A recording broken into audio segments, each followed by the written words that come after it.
Оно сначала летело. Летом в нескольких частях, слышишь? The Russians shoot down a while back, and there's been a Korean, I think North Korea took down one or two also. But when they do that, they said that they did attempt to communicate. Now, the issue with the transponder and swapping the right codes and making sure you identify yourself as this particular flight would depend on many things. It would depend on the pilot, making sure they have the right codes in the airliner.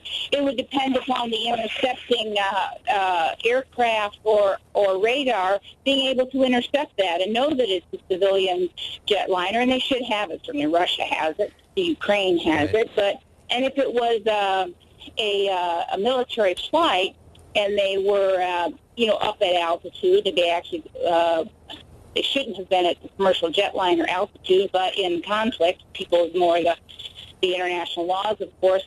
Then it could have been an air missile. It could have been a heat-seeking missile as well. So it's difficult to tell, but a lot depends.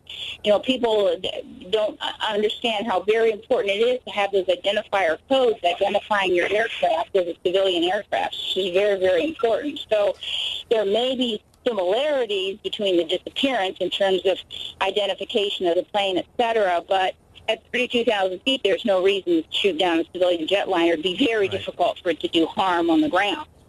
280 passengers were told, 15 crew. Reports that this Boeing 777, a Malaysia Airlines flight, crashed somewhere in eastern Ukraine near the Russian border. We do not know why at this point, simply no information about why this plane went down, only the reports from Interfax and Reuters that it in fact did. David Susi, I want to bring you back into this discussion. As we look at this map, we see the border between Ukraine and Russia, which has been in the news so much of late because of the hostilities there. Is that an area that a commercial airline should be flying over at all? I wish that they had thought of that ahead of time, but yeah, there are routes there that they can fly. But the challenge is that when there's a conflict going on, there's no restricted routes. They're supposed to say, hey, these planes are safe. They can go through here without any problem.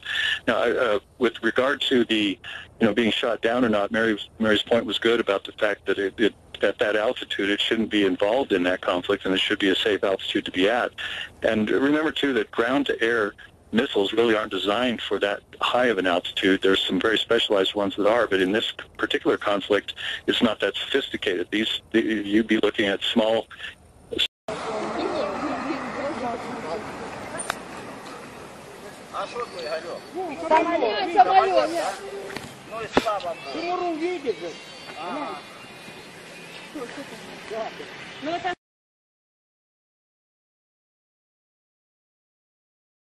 Он не бомбанул.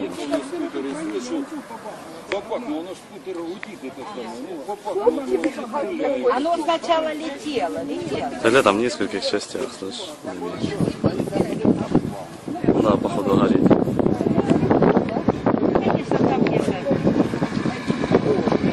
Evet, gelişmeleri aktarmayı sürdüreceğiz ama sıcak bir gelişme var. Sizler de ekranlarınızda görüyorsunuz. Sesli olarak da aktaralım. Amsterdam-Kuala Lumpur arası sefer yapan Malezya uçağı düştü. Ukrayna-Rusya sınırı yakınlarında düştü bu uçak ve 295 kişi olduğu bilgisi geldi. Son olarak haber merkezlerimize tekrar edelim. Amsterdam-Kuala Lumpur arasındaki sefer yapan Malezya uçağı düştü ama